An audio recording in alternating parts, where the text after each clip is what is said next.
episode of GuruTalk. I'm Dave Palumbo, and today's guests joining us are going to be the mad scientist Ameen Alai and an old acquaintance and friend, Rod Smith, who is we've talked about quite a bit. We've never had him on the show.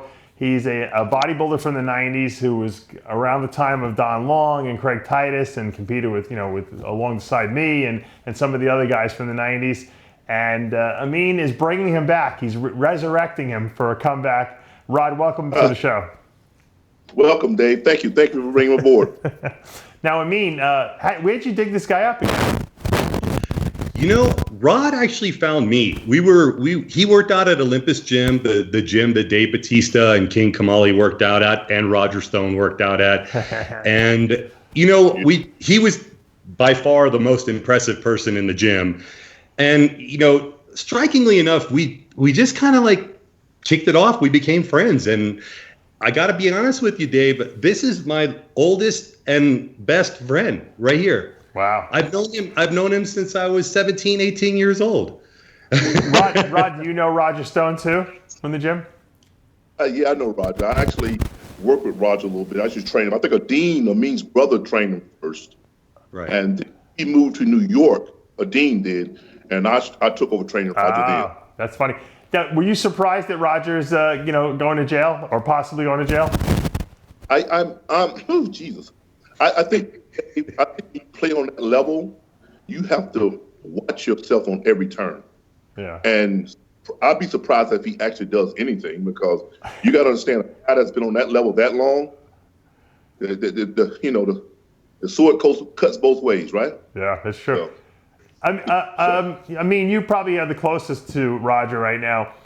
Is he doing all right, emotionally and everything like that? He seems like he's fine, when you look at the interviews he's doing and all the PR work he's doing. But how's he doing, internally? When you texted me, you nailed it right on the head. You said, deep inside, he really loves this. You nailed it on the head. I mean, this may seem like it is like the worst moment of his life, but in honesty, it's the best. He's got the FBI framed. He's got the FBI colluding with CNN. He's got evidence of all this. He doesn't seem to be shaken one bit. What they're saying he did was during a voluntary testimony. Right. And it's really, I mean, honestly, he's friends with Trump for 20 years. Let's just be honest. He's going to get a pardon. Yeah. Do you think they'll try to pull a Martha Stewart like him and give him a couple months jail sentence type of thing? I think whatever they do, I think Donald Trump will pardon him. Yeah. Because Donald Trump already feels as if, they've been going after all his friends. And Roger, this wouldn't even happen if Roger didn't basically make Trump president. Right. So, they're angry at him. Right. That's why. All right. Well, we'll see what happens. Let's go to the GuruTalk subject of the day, which is 90s bodybuilding. When you met Rod, and Rod was competing, first of all, give us a little bit of the contest history, Rod, that you were doing back in the 90s, because I know you impressed a lot of people. Chris Aceto remembers you. I remember the way you looked. I know Jim Mannion was very impressed. What was the highest level you achieved, and then how did you step away from bodybuilding? I went to the DC Grand Prix in 1990. Novice. I went into novice bodybuilding. Then I went from novice to the open and won the whole show. I went that following fall. I went to the Nationals, and I think it was Ronnie Coleman. Ronnie Coleman. 91? Edgar Fletcher. It was in 1990. Edgar Fletcher. And I was only a 208-pound bodybuilder those times. 5'11 and a half, 208, and I didn't know what I was doing. I had help from Fairfax Hackley, who didn't show up on me out there. So I was out there, hadn't eaten in a week. And I think I was 10th that year. I remember looking at Edgar Fletcher and Ronnie Coleman. They were doing dumbbell curls, and they were flexing their biceps and grunting real loud. And I'm like, damn, he's a big dude, man. You know what I mean? But then I looked at him, like, oh, man, I can fight boys too, So, yeah. People who don't remember Edgar Fletcher, I mean, he was incredible. I mean, he was his own worst enemy because he used to cheat on his diet, but he was scary looking in person because his proportion was so incredible. He had that huge, crazy wide lat, full waist, huge arms, huge legs. And I mean, what did you see in Rod that made you say, hey, this guy's got what it takes to be a pro bodybuilder? Rod had the most incredible muscle bellies I've ever seen in my life. And this is before I met Flex Wheeler. I met Flex Wheeler years later in person when Craig invited me out to California. But Rod just, it seemed as if his weight wasn't real. Like, he would weigh, what were you at the Grand Prix? 217, 219? 217, I think it was. 217, and you had 20 and a half inch arms, 21 inch arms? Ones. Yeah, 21 inch arms, 21 inch calves. I mean, it was almost as if his bones were hollow, that he could be so big and not weigh that much. Right. The last show that we did was the North Americans that Curly Top won, Stan McCrary. Right. And Rod, Rod is in a lot of ways, and I could say this is like Edgar Fletcher. He's unbelievable, incredible genetics, but he's his own worst enemy. Go ahead. No, I was never one chasing a pro card. I'll tell you why, Dave. Yeah. I used to, the local areas, a weeder athlete. They come do bodybuilding shows. I'd show up, set up the weeder stuff, and sign contracts and pictures and act like I was a big guy. My hope was to be 300 pounds and freaky looking. Right. I didn't competing. Shit, fuck that. Excuse my language if it's bad, but who cares about sucking down? And then every once in a while, I was like, I'm on the show. You like the Victor Richards approach, in other words. And that show in particular, I think we were ahead of schedule a little bit. Yeah. And I had a cookout, and I was eating macaroni and cheese. I ate a whole pan. When I say a pan, Jesus, feed a family of 20 on a pan. I ate it all. I went down, and I got 1 tablespoon, and I was like, damn, that's pretty good. Remember? And I went through it all. And the day I looked crazy. I was like, shit, I'm going to win the whole show. Yeah. Was 2 weeks out. He probably gained like 20 pounds of muscle from that macaroni and cheese, but he probably also gained 20 pounds of fat too, right? I mean, that's the kind of physique he had. No. Let's be honest. He gained over 30 pounds of water. He absolutely would have. I can't say he would have won the show, but he was on schedule. He looked incredible with his proportions. We can't predict that. But he disappeared on me for 3 days. And I had to send my brother to go find him. What happened to Rod? Where the fuck is he? He's not answering my calls. He's not answering me. I said, something happened to him. I don't know what it is. Something he didn't. Yeah. Okay. Let's back this whole thing up. Rod doesn't like to take gear, Dave. He's the only bodybuilder I've ever met in my life that I would literally have to force him to take the minuscule amounts of shit that I would have people take. He didn't even want to do that. Right. And I know that sounds insane because we're talking about someone this big, but literally he doesn't like to take things. He doesn't like the injections. He doesn't like any of that stuff. And so when he disappeared on me for 3 days, I'm wondering, first off, back then your coach was your supplier. Let's be honest, right. Okay? And still to this day, some coaches are suppliers, and I'm not knocking it. But if the feds come knocking on their door, don't go crying wolf. You played it out. But then I saw him and I was like, holy shit, what do we do? He blew up. I mean, he looked good. Don't get me wrong, but he just was so. It was 30 pounds. Yeah. Exactly, Rod. How much weight did you really gain? Was it 27 or 30 pounds, something like that? I think, because I think for that show I weighed in at 254 and a quarter. That's right. Dropped down from 275, I think it was, to suck back down there. Oof. You know how you cheat or die, you have to go lower to try to fix it. Right. And we didn't fix it in time. Hell, once we got in the room, the funny thing about it, once we got there, Ameen had me eating so much food, and I'm not a big eater. No, he hates eating. Cakes and stuff like that. Macaroni and cheese, yeah. Macaroni and cheese you'll eat the shit out of, but you ain't gonna eat diet food. I got in the hotel room, and I remember Dean from Ameen like, man, you gotta eat this. And I just, fuck it, I'm eating another bite of that. And I didn't eat another bite of food. I'm like, I'm sorry. Because plain rice to me,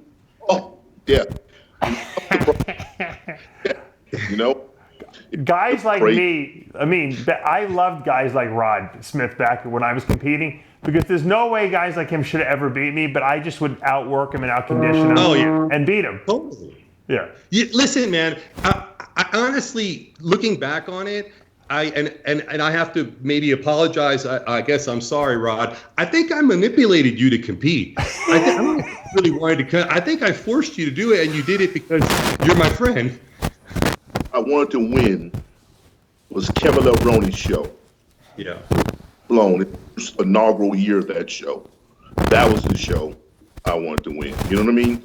But the rest of them, they were what they were, you know? Right. I get in and I get in and I didn't, you know? Hey, well, while we're at it, why don't we tell the incredible story of what happened at the Kevin Levrone show? Because it's a really great story of why you didn't win the overall. Because Kevin was about to hand you the overall trophy. You remember that? Yeah, I think what it was is that we played with Diamox and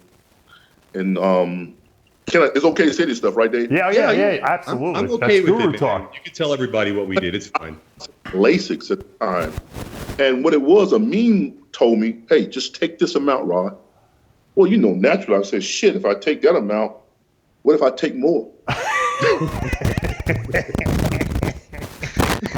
And I got home, I sat there and I popped it, man. And remember, How many did you take? skin, I think Ameen had me taking like maybe 3 units, and I think I took a whole unit. Like a whole CC? A whole CC, yeah. Oh, Yeah. boy. So you had to take a quarter CC, and I took the whole, thinking that it would peel. And then it killed me. We're talking about injectable Lasix. Yeah. I mean, this can kill you, you know? Yeah. Watson and stuff. But you know, the thing about that show. Oh wait, well, hold on, Rod. Hold on 1 second.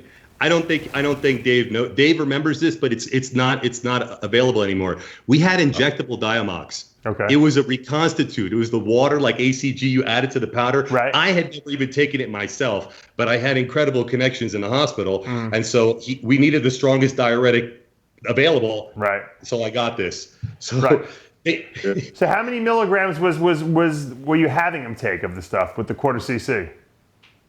The quarter CC would have been 2 milligrams. It wasn't that much. All right, so he took 8 milligrams basically. He took 8 and then more. Each ampule was 10 milligrams. So it was a little bit less than that, and then he did the whole 10 milligrams. So what happened? I shit, I moved like Stretch Armstrong. My skin would pull away from my body and just hang in the air. It would go back real slow. And I was fascinated by it. I'm like, damn. Got on stage, and they put, you know, in those days when you were winning your class, rather, they would send you off to yourself by your side. And I remember going off to the side and sitting there, and I'm like, damn, I can't even see anymore. hey, walked off stage. Here comes Kevin. Big boy, you okay? I said, man, I don't know what the hell happened. You all right? I said, man, how'd I look? He's like, man, you about to pass out. So he gives me some. I guzzle this drink down. Then I'm like, oh man, that's the wrong move. So I projectile vomit backstage. On the stage? Gary, Backstage. he's like, if you don't go to the hospital, I'm gonna disqualify you. I'm like, okay, I'll take the hospital ride. Mind you, most of this was because they know I'm helping him. They know I'm the mad scientist. Right. They automatically assumed they were right. They automatically assumed I had used injectable Lasix and the whole cocktail because they saw him in the gym a few weeks before that, and he literally lost Tom, how much weight did you lose those 4 or 5 days? As a matter of fact, I weighed in at 225 there. Yeah. So you did exactly 225. That's right. And I was, you know, I think I should have. We were targeted to be about 240. Wow. And so when I came to 5, I remember Gary weighing me like 5 times. He was like, get off the scale. I'm like, what's wrong, man? You know, I'm nervous shit. Like, what's wrong, man? I'm already moving like Stretch Armstrong, like I'm about to pass out. And he was like, I can't believe you're so light. Yeah. But yeah. You know, and then I saw the scale myself. I was like, damn, 225. I couldn't believe it. It was great. You didn't know what he was doing though, Ameen, right? What's that, bro? You didn't know he was overdoing the diuretics at that point? No. There was no pictures, cell phone, stuff like that. So I had to tell him what to do. And then I saw him days later and I was like, let me see what you look like. And I was like, oh my God. Wow. And the crazy thing was he didn't even fucking cramp. No? No. That's crazy. No. You remember, Dave? You remember, Dave, we had the interview where you were talking about certain people, some of them blacker, that can use. This is one of them. He can use enormous amounts of diuretics and not cramp. Right, except he couldn't see though. That's the only problem. Maybe you should have had my glasses. Yeah. So Rod, after that show, is that it? You stopped competing after that? I think that was in '95. Kevin's show was '95. I left Kevin's show and went to the North Americas that year. Okay, that was all we talked about. I cheated on my diet. I remember Jim Mannion catching me backstage as I've left the stage. He said to me, if you come to New Orleans, you're going to give Don Long a nightmare. Really? Wow. Oh, yeah. Okay. Once I got back home and life and running this like I was doing, I didn't care about my body. Man, let me get my weight back. I got to be big broad again. And I never really competed since. Wow. I came back with a body. Yeah, I came back in 2000. I don't want to be most muscular there. Yep. So he came back in 2000, is that what he said? 2001 at the Body Rock. Yeah. Steve show, and I won the super heavy there and the most muscular on that madness, and I just never competed again. So it wasn't that important. So what makes you now want to come back and compete in 2019? It was not, it was not my passion. You know what I mean? Right. I want to be just big and freaky, strong as hell. I didn't care about. I met Paul Dillette. He's, God bless him. And I met Flex, and I met those guys, and I was never impressed with those guys. That's the truth. All big dudes. Flex. Okay. If I got Kevin O'Rourke in my backyard, what I care about Flex Williams? You know what I mean? That's my mindset. Right. True. Yeah. I'm big of him anyway. That's what it was. Well, Kevin calls you big man. Yeah, I've known Kevin for a while, long time. So, when I saw guys like that, if I was inspired by it might have been Kevin. I think it might have been Kevin or Paul Dillette, because there were two guys that I could see, and I saw that. When I saw Flex and and Chris Cormier and all those guys, and Shawn Rhoden and Lee Freese, I was like, little dudes, you know what I mean? So it was never where I was with them. I felt to my own thought that I was just as good or just as big as they were. So it worked. Tell them how strong you were. Tell them how strong you were. Tell them about the time you curled 225 for reps. Because that's freaky. For me was always easy. I don't mean to brag or, nowadays you see these cats post this shit on the internet. And I'm like, what the hell are you doing? They're bench 4 or 5 reps and they get up. Rah! And I'm like, damn, the most I've done 4 or 5 is 20 reps. Wow.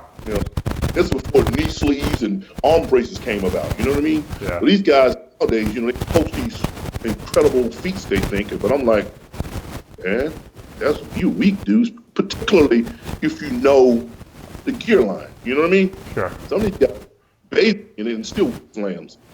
So I think my incline, the most I've inclined was 5 for 12. Wow. Oh my God. Yeah. That's crazy. Yeah. No wraps, no nothing. No elbow wraps, no nothing. Just cold, dude. That's sick. Now, we have a kid now that's in my area, rather. Young kid. Look at him, Power Bodybuilder. That's his Instagram, Power Bodybuilder. Where do you see him? He's a little protege of mine. Where do you see him? He's strong? No rap, beyond strong. Wow. Like Larry Wheels? He posted on his old Instagram, he did 495 for 22 reps. Oh, holy mackerel. Incline 585 for 3. Wow. So that's impressive. Yeah, that's impressive. His elbows are in that madness. So, he's a throwback to that 90s strength where guys were strong because, it was good to be strong. Now guys just want to look good and fitness models. Right. Okay, that's good, but, Well, when guys lifted heavy in the 90s, they actually got big, and they didn't have to use ridiculous amounts of drugs to do it. Now, what was like what was the biggest cycle you had Rod on? Like, what was the most drugs he would take? Give me a typical Rod cycle. He wouldn't do it. So I could tell you what I asked him to take. Right. But I listen. I came up with a program. 2 days. This is my own system of doing orals. 2 days of Anadrol, 2 days of Anavar, 2 days of Anadrol, 2 days of Anavar, and it rotates. Right. I know you've heard about it, right? Yeah, you told us that. I pretty much figured that out because I gave him some Anadrol, and it was months later, and he still was on it, and he was telling me he only took like one pill Monday, Wednesday, and Friday, and I'm like, you can't take Anadrol like that. You got to take it every day. It's an oral, and it really because he just kept bigger and bigger. Like, okay, they say flex the myostatin, Eugene flex. No. This guy, we need to find out for sure because Flex is so small. I mean, nothing against him. Beautiful body, beautiful symmetry. But he goes off or on, it doesn't make a difference. He doesn't shrink. He just picks up where he left off. So ask him what's the most he's ever taken because I had to force him to take Winstrol. He didn't want to take Winstrol every other day. He did not want to take shots 3 times a week. So I want to know what's the most you have taken. And I'm going to throw Ameen on the bus. I first met Ameen, big ass Cadillac. Remember that big car? Yeah, the big yellow Cadillac. Yeah. You know what I mean? And I'm a cat that if I see somebody's getting in trouble, I'm gonna let them know. So the gym owner came to me and said, "Hey, watch that fucking guy. He's about to eat." Yeah. Damn, I ain't gonna let young get jammed up. You know what I mean? Yeah. So I walked with. See, this is what I said to me. I said, "Hey, man. I hear you walk with fire." He was like, "What do you mean?" I said, "I mean you hot. You better get popped." He's like, "Really?" So he goes, and thank God I tipped him off. Thank God. Yeah. He comes up to me, he hands me a bottle of Test, a bottle of Deca, and I think it was a bottle of old 2902s. All the old cats 2902s. Yeah, he had like 6. He said, "Man, you get big." It's like, man, okay. But how do I drink this oil? You know what I mean? I'm dumb as shit. How do you drink the oil? Drink the oil. Yeah, like before that, all he took was D-ball. He didn't take injections. What do you mean by drink the oil, man? How am I gonna do this? He said, "No, you gotta shoot it." So I got home that night and I sat there, man. I'm like, damn, I gotta shoot this shit in my body? I'm never comfortable with that. You know what I mean? So I would take the Anadrol because I spaced them out. So, man, I don't got any more. I don't know where to get any more. So I'm gonna one on Monday, maybe one Thursday, and maybe one Sunday when I go train legs. You know what I mean? And I spaced out 60 Anadrol. And then I started taking them. I spaced them out. So I think for like 6 months, almost a year, I had that same amount. I didn't have them all naturally, but yeah. So you took one bottle of Anadrol lasted the whole year pretty much.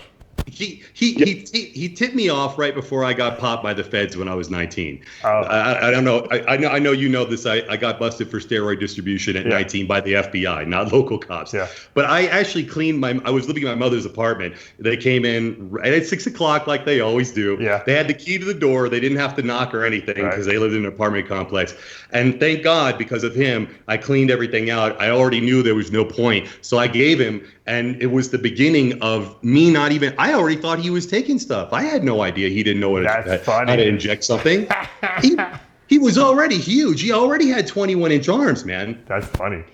So you in other words, you could have been, Rod, you could have been another Ronnie Coleman had you wanted it. What you said is you just wanted to be big, train. You didn't care about the drugs. It wasn't that important to you. And that's why you did what you did, right? Yeah. I just want to be big and crazy. Because at the end of the day, no matter what we did or did not take, we still worked out. Right. Of course. But we also nowadays, if I'm not on my cycle, I'm depressed. What the fuck? You know what I mean? Man, I'm getting grand steel. I enjoyed working out. I enjoyed heavy training. Right. I enjoyed trying to see how many reps I could do something for. Right. And then there comes Dorian with the same thought that I had. Blood. The hell? Okay, that's what I just did it. Rod, tell me the story about. Ameen told me that there was a story about that you had to beat up Shawn Rhoden, our current Mr. Olympia, when he was a kid. What happened with that? Here's the problem. I'll say that I won't say that on air. But if you want to call me, we talk on the phone. I can tell you about that story. Well, you can you leave out the details you don't want to say. But what did you beat him up? If we had an issue, let's leave it at that. He violated the guy code, Okay. and I'll leave. Yeah. But did you have to give him a whooping? Yes. Anyway, nah, we'll talk about that. The guy, you know what I mean? I'm proud of the kid, but the kid was, he was something. You know what I mean? So, Well, maybe that beating you gave him enabled him to become a better person in later life, because he's got, I don't think he's the same guy he was when he was 18. Now he seems pretty. he's actually, he's Mr. Olympia now. Let's give all credit to where it's due. I love Shawn. But when I met Shawn, you got to understand, I was quote unquote the man. You know what I mean? Yeah. So we all trained at Olympus Gym in Silver Spring, Maryland, together. And, he used to come in. He had always had really good legs. He had no torso to call a torso, but he had very good legs. You know what I mean? Right. Shawn was one of those guys that, at the time, trained what he thought was hard. But I remember him coming to the gym. He would squats every day and do whatever. And I was dating a girl at the time that he had interest in. It's always about the girls. And you just don't make mistakes like that. He said it was a guy code violation. I think. Yeah, I thought originally it was going to be like he fucked him out of some drugs or something like that. It was all about a girl. That's why there's always fights for her. But see, I was a knocker in them days. You know what I mean? Yeah. I was on if you cross me, I was going to, come talk to you about that. I was one of them cats that are, hey. So he picked the wrong person. I mean, you're the biggest guy in the gym, the most dangerous guy there, and he had to go after your girlfriend? Now you understand Shawn, right? Yeah. Well, he stole Phil Heath's title, and no one complained about that, right? You read my mind. He took the Sando, right? Yeah. Yeah. I just think that, we all grow something, you know what I mean? Right. Looking back on it now, I would have never done this. I wouldn't have crossed anybody for a girl, you know what I mean? Especially somebody I consider my friend, you know what I mean? Yeah. Somebody I was like taking it under my wing, showing him how to train, right, putting him in my life, you know what I mean? Yeah, that's Shawn. And I'm sure he can say things that I did, because at that point, hey, we're going to do what we're going to do, right? Yeah, that's all right. So he was a kid. He made some dumb mistakes. Hopefully he learns that. Look at him now. Yeah. Olympia, touring the world. I'm proud of Shawn, man. It's funny. There was a lot of talent out of that gym, huh? I mean, back in the day? We had Willie Stallings came through. Oh, Willie, too. Yeah, wow. Listen, hey, for a second, Rod, do me a favor, because it seems like Don Long has amnesia, apparently. Apparently, Don Long doesn't remember or recall the truth. So why don't you just enlighten everybody, since you're a material witness, you were there. Let people really know about who Don was before he met me and what I did for Don Long. Wasn't he a dancer, the California Golden Boy? He was. And what's the highest he placed at a show? Do you remember? It was, I remember the year when I first saw Donnie, he was, he just done the Junior USAs. I think it was 5th that year, Junior Nationals. But I'm like, damn. They were like, it was a 93, I'll never forget this. It was a 93 Junior Nationals that held in Baltimore. Magic Dane promoted it. Right. And Paul Lett, that's one year Tony Freeman won it. Okay. And Lett was the guest poser. Dave was there. Dave was there. Yeah. I don't think so. I don't think I was there. Oh, no, you weren't there? Okay. No. And I was chaperoning Paul. And I remember seeing Donnie walk through, come through in crutches and all, pretty boy, you know what I mean? So I was like, they were like, this guy Ameen worked with him. I was like, Ameen worked with him. He just did the USA. I was like, Well, I was never threatened by him because he was always thin, Yeah. Then I saw him again, and I was like, damn, dude grew out of nowhere. And then Ameen was working with him. Right. I mean, for him to sit and say that he was not who he is because of Ameen, he's a liar. Not saying that he's a liar in general, but in terms of Ameen's relationship with him, if he denies it, he's a liar. All right, well, that's it. There's the witness. You have a material witness, verifying you working with Don Long. I always thought you worked with Don Long. I didn't know you didn't, but until Don, kind of said you didn't. But I've always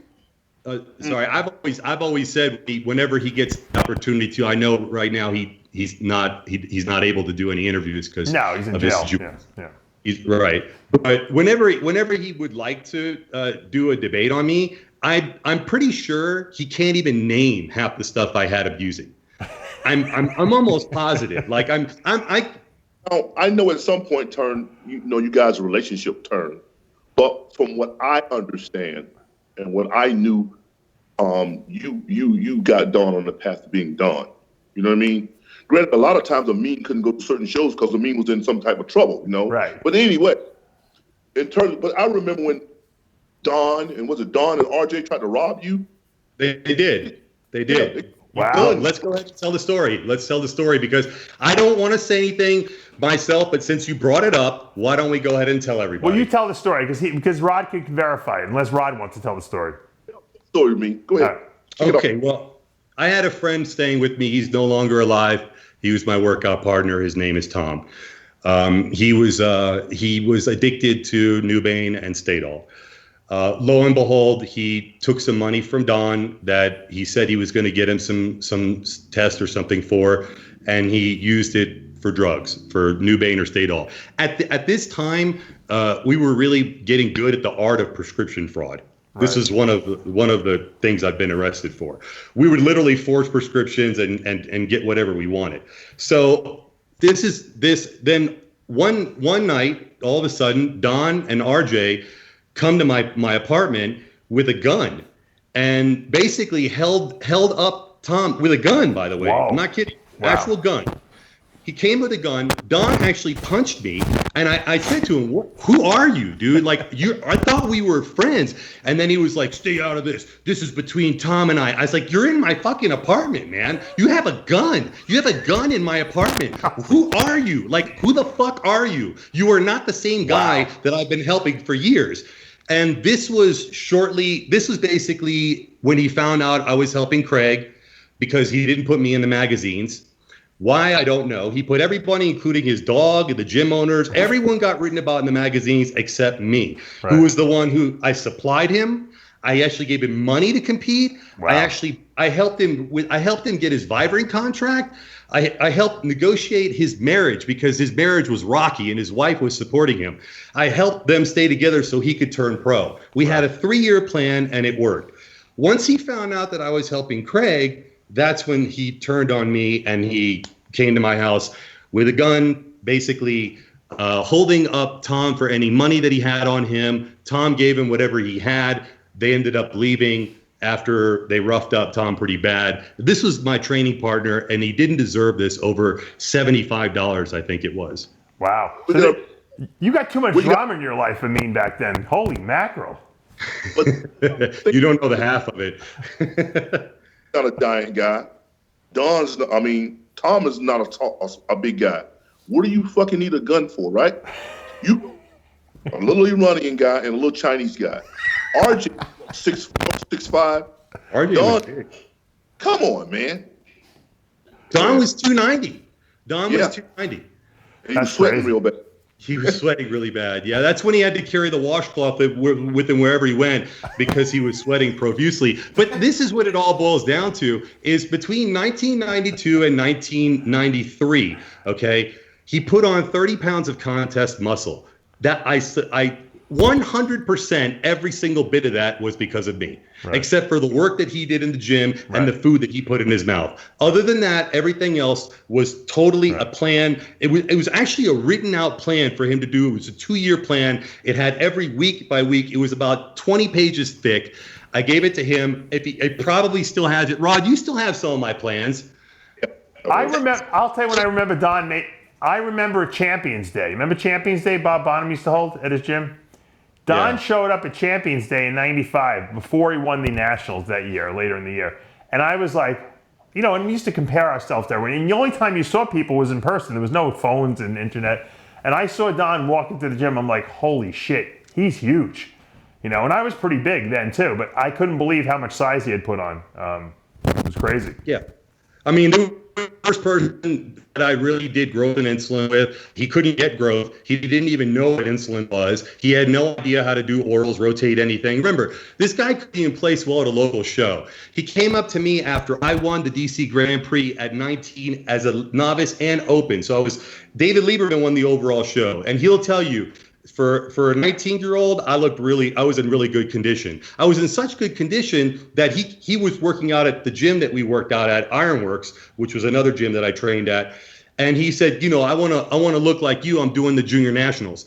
And I was like, dude, you don't even have a chance. But I did my carb depletion on him, and it worked crazy. It worked way better than me. And that was pretty much the moment where I realized I don't have the genetics for this. I'll never. No, it was a sad experience for me because I literally I thought what happened to me was incredible. I was like, oh my God, this is the formula. I've got the winning formula. No one else can do this. I got the potassium loading, the sodium loading. I could suck the water in the muscle and all that. And then I did it on him, someone who had better genetics, and it just blew my mind. Mind you, I've done it on Adine, I've done it on Cherie, I've done it on Steve Johnson, James Johnson. I can't even mention how many others. There's so many multiple people that I've done similar programs with. Rod was also one of them. But of everybody that I've ever helped or come encounter with, I've always been the most impressed with him. And it wasn't just because he was my cool friend, and he really is and was a very good friend. I mean, somebody to tip you off that the feds are coming. And they came that week too, by the way. They came that week. So what's the plan? We got to wrap this up. When is we going to see Rod on stage? What show? I think right now I'm targeting the Masters Nationals. Oh, cool. Yeah, I mean, I may just wait and do the North American and win that one as well. Don't let Jim Mannion catch you backstage eating any fucking macaroni and cheese, Rod, or it's gonna be a bad outcome, I was young and cocky, you know what I mean, Dave? Yeah, I know. And I thought I'd do anything I wanted to do, and I found out the hard way. But Masters Nationals is my target. All right, 50 and over, I guess, right? Yes. I don't think anyone will touch him. Ameen, can you get this guy in shape? You know what? If he does what I ask him to, I honestly would not be surprised if he could even place top 5 in the Olympia, even at 51. Really? Because I want to be clear on this. This is some sort of an anomaly that's happening right now. You see guys like Shawn Rhoden winning the Olympia in their 40s, right? Yeah. And you're wondering, and remember, this guy was a teenager training at the gym where Rod was. Yeah. And you wonder to yourself, well, and I know he's wondering, Rod, I know you're wondering, what would happen if you took that path? I mean, we could have won. We could have turned pro. We could have won the North Americans that year, but, you had that film and you were off. And so now looking back at it, I'm like, okay, he's been clean. People don't know this. He hasn't been taking gear. He doesn't like taking this shit. He really can't stand taking this stuff, which is an anomaly to me because every other bodybuilder, like Boston Lloyd's like 3 cc's, and this guy's like skipping his shots every week. Yeah. So if he does the program, we'll see something unbelievable. All right. And let's just leave it at that. All right, good. That's a great prediction. Rod, thank you so much for joining us and giving us the stories, and good luck at the Masters Nationals. You, my friend. All right. Thanks, Dave. Always a pleasure. Guys, that's going to take us to the end of another episode of Guru Talk. I'm Dave Palumbo, joined by Ameen Alai and Rod Smith. We'll see you next time. Thank you, guys.